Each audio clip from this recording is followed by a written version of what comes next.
Senang sekali bisa berbagi dengan adik-adik sekalian di mana saja berada. Salam hangat dari kota Manokwari. Kita masih tetap membahas pelajaran dasar-dasar bahasa Inggris.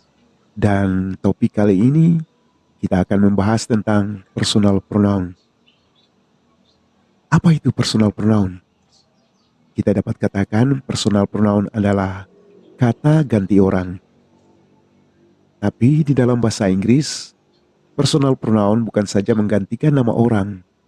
Personal pronoun dapat juga menggantikan nama hewan ataupun nama benda. Untuk jelasnya apa itu kata ganti orang, coba kita simak dua contoh berikut ini. Contoh pertama, Robert adalah teman saya. Robert memberi saya uang setiap hari.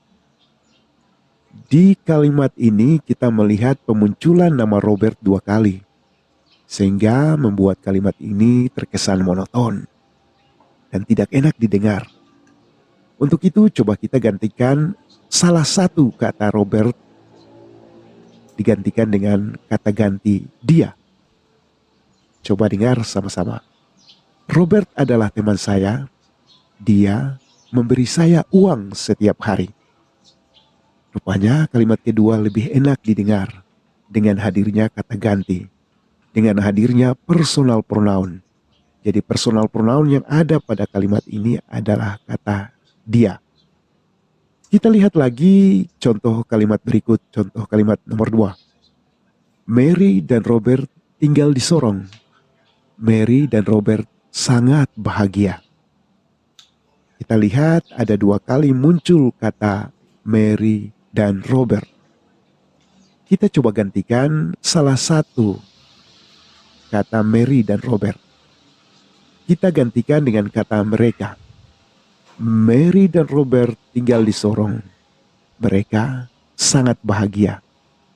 Pada contoh kedua lebih enak didengar dari contoh yang pertama. Itu karena ada hadirnya personal pronoun. Jadi kita dapat katakan bahwa personal pronoun, kata ganti orang, antara lain kata dia, saya, mereka, engkau, kita. Nah, seperti yang ada pada bagian ini. Namun kata-kata ini, maksudnya kata saya, kamu, kita, mereka, dan dia, fungsinya bisa berfungsi sebagai subjek, dan juga bisa berfungsi sebagai objek di dalam kalimat ya. Kata yang satu tapi fungsinya dua, bisa subjek dan objek. Kalau saya mengatakan subjek dan objek, pasti adik-adik bertanya, apa itu subjek dan objek? Secara sederhana kita bisa katakan subjek adalah pelaku. Lalu apa itu objek? Objek adalah penerima. Mari kita lihat contoh ini untuk mengerti apa itu pelaku dan penerima. Mereka memanggil kita. Siapa yang memanggil? Siapa yang melakukan panggilan? Apakah kita atau mereka? Mereka. Karena kalimat ini mereka memanggil kita. Lalu siapa yang menerima panggilan? Kita. Kita dapat katakan bahwa kata mereka adalah subjeknya dan kata kita adalah objek. Kita mulai mengerti subjek itu apa dan objek itu apa dan posisinya di dalam kalimat, fungsinya di dalam kalimat. Kita lihat contoh kedua. Kata kita memanggil mereka. Tadi pada kalimat pertama, kata kita sebagai penerima atau yang menerima panggilan itu. Bagaimana dengan kalimat kedua? Apakah kita masih sebagai penerima? Tidak lagi sebagai penerima. Kata kita di sini berfungsi sebagai pelaku atau kita yang melakukan panggilan. Lalu siapa yang sebagai penerima? Mereka. Sampai pada tahap ini saya dapat katakan bahwa kita sudah mengerti apa itu personal pronoun, kata ganti orang, dan apa itu subjek, pelaku, dan apa itu objek, penerima. Dan kita juga dapat menentukan letaknya. letak pelaku atau subjek itu selalu sebelum kata kerja. Sedangkan letak objek atau penerima itu selalu setelah kata kerja. Setiap kita melihat kata di dalam sebuah kalimat, kita menggunakan panduan ini. Kita melihat fungsinya. Kata itu berfungsi sebagai subjek atau objek. Kemudian kita lihat letaknya. Apakah letaknya sebelum atau sesudah kata kerja? Coba kita lihat beberapa kata ganti orang dengan menggunakan kamus online bahasa Inggris. Kata saya diterjemahkan I, kata engkau diterjemahkan you, kata kita diterjemahkan we, kata mereka diterjemahkan they, kata dia diterjemahkan he. Pertanyaannya adalah apakah kita dapat mengambil kata-kata itu dari kamus online bahasa Inggris dan kita tempatkan di dalam kalimat? Belum tentu. Untuk itu, kita coba lihat dua kalimat berikut ini. Kata mereka memanggil kita. Kalau kita lihat dalam kamus, kata mereka diterjemahkan they dan kata kita diterjemahkan we. Kalau kita ambil kata-kata itu dan langsung tempatkan di dalam kalimat they call we, maka kita membuat kesalahan. Itu tidak benar ya. Kita lihat lagi contoh berikutnya. Kita memanggil mereka.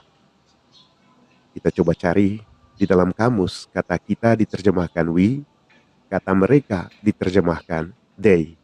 Kalau kita ambil dari kamus dan tempatkan di dalam kalimat we call they, maka kita membuat kesalahan. Harus kita tahu bahwa setiap kata ganti orang, penempatannya di dalam kalimat ada aturan yang mengatur. Ada aturan yang mengatur kata ganti orang di dalam kalimat. Lalu aturannya apa? Coba kita lihat di sini ada dua kolom yang saya namakan subjek sebagai atau pelaku dan objek atau penerima. Aturannya demikian bahwa I, you, we, they, she, he, dan it harus berfungsi sebagai pelaku. Kita tidak bisa menempatkan kata-kata ini sebagai penerima. Sedangkan me, you, us, them, her, him, dan it harus berfungsi sebagai penerima, tidak bisa sebagai pelaku.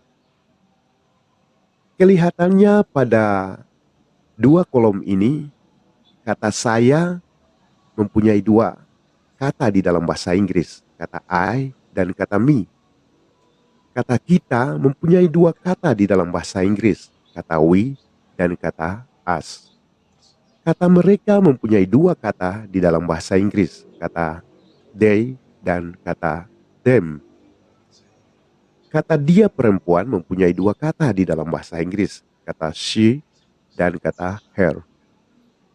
Kata dia laki-laki mempunyai dua kata di dalam bahasa Inggris, kata he dan kata him. Di sini kata you dan kata it sama bentuknya, artinya sama bentuk dalam posisi subjek dan juga objek. Jadi untuk dua kata ini kita tidak terlalu khawatir untuk memilih karena sama. Tetapi selain dari dua kata itu, kita harus memilihnya dengan hati-hati. Dengan bertanya, apakah kata ganti ini berfungsi sebagai pelaku atau penerima. Untuk itu mari coba kita lihat dua contoh latihan berikut ini. Kata mereka memanggil dia. Kita lihat kata mereka ada dua kata. Kalau kita merujuk pada dua kolom di atas. Kata mereka ada they dan ada kata them.